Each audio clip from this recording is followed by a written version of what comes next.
All right, trying something a little different today. You can see that probably. Yeah. All right, so I've said elsewhere that the idea of whiteness was an artificial construction, something created in the 17th century following a failed rebellion in which black slaves and disenfranchised whites banded together.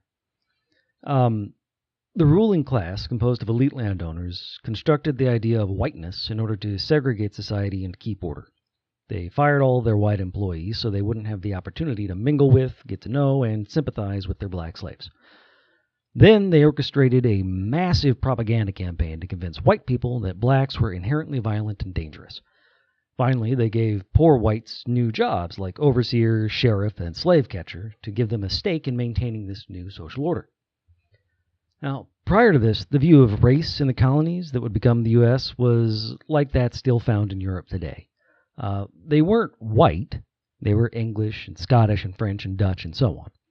Now, in a perverse way, the construction of whiteness was almost a step forward, except for the fact that it created racial segregation and brutality in the service of a horrifically unjust class system that pursued a genocidal imperial agenda. Now, in the U.S. today, neoliberalism pushes the mantra of individualism. Not merely individuality, where each of us is a person with our own identity, which is obviously true, but individualism, in which that's all each of us is. But that's false. History and biology each teach us that the pattern of life is that of the evolution of cooperation. Molecules happen to discover the system of cooperation that led to life. A failed act of predation led multiple cells to combine and begin cooperating as eukaryotic life. Multiple cells then discovered cooperation again to form colonies, leading eventually to the development of multicellular life. Individual organisms discovered cooperation yet again as schools and herds and tribes.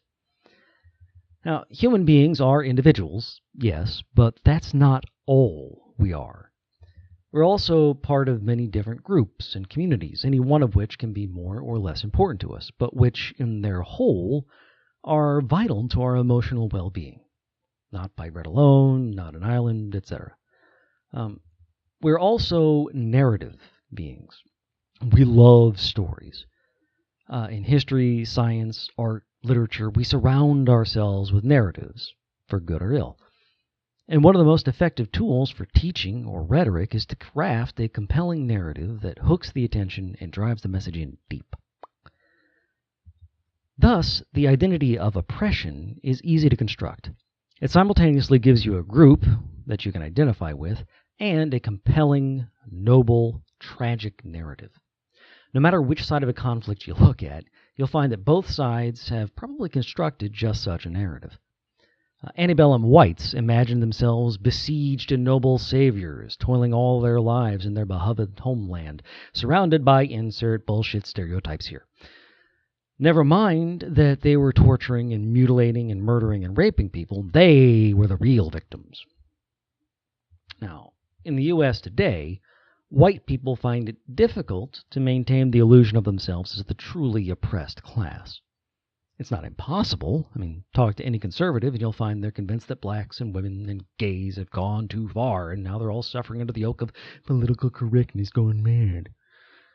Though it's not impossible, it is difficult because oppressed groups have voices and they're damn well using them. And good for them.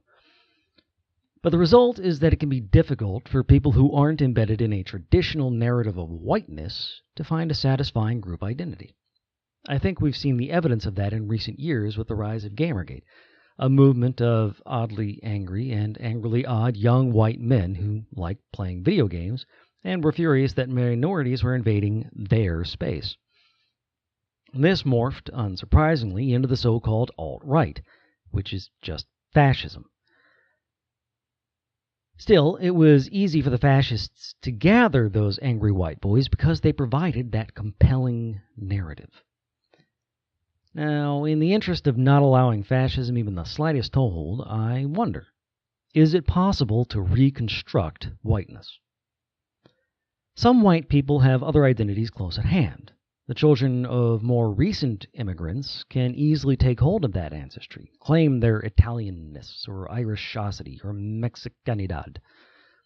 Jewish folks have only ever had the most tenuous acceptance in whiteness, Judeo-Christian values. We're not anti-Semitic. No, sir. Why, one of our lawyers is a Jew. See, we love the Jews.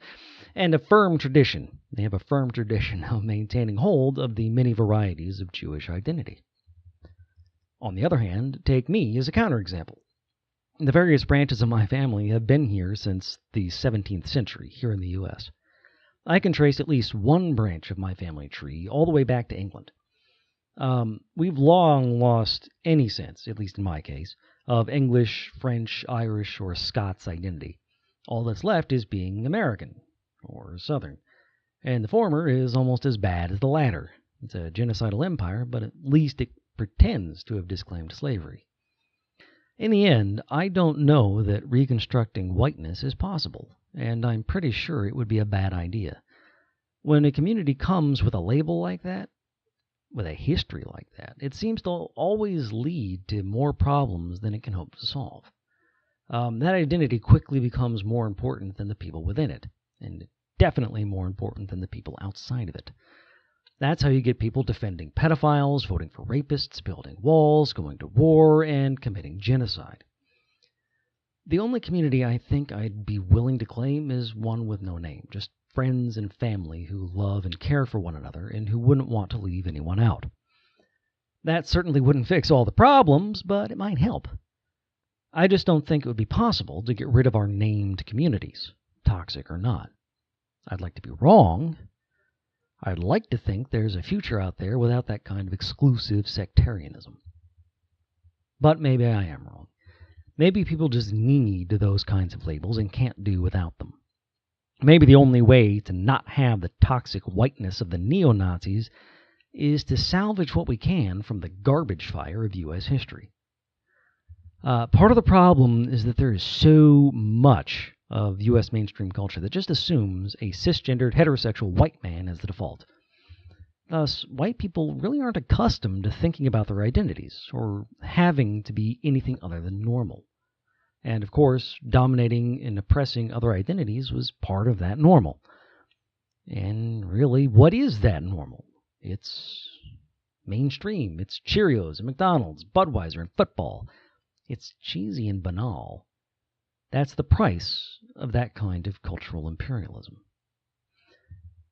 I think the only way to reconstruct whiteness is to let it die. Just let the U.S. become a multicultural nation, a majority-minority nation, or better, a nation with no minorities, in the social sciences sense of more marginalized or oppressed groups. Then whiteness can be rediscovered as another subculture within a chunky stew of subcultures, a river delta with no main stream.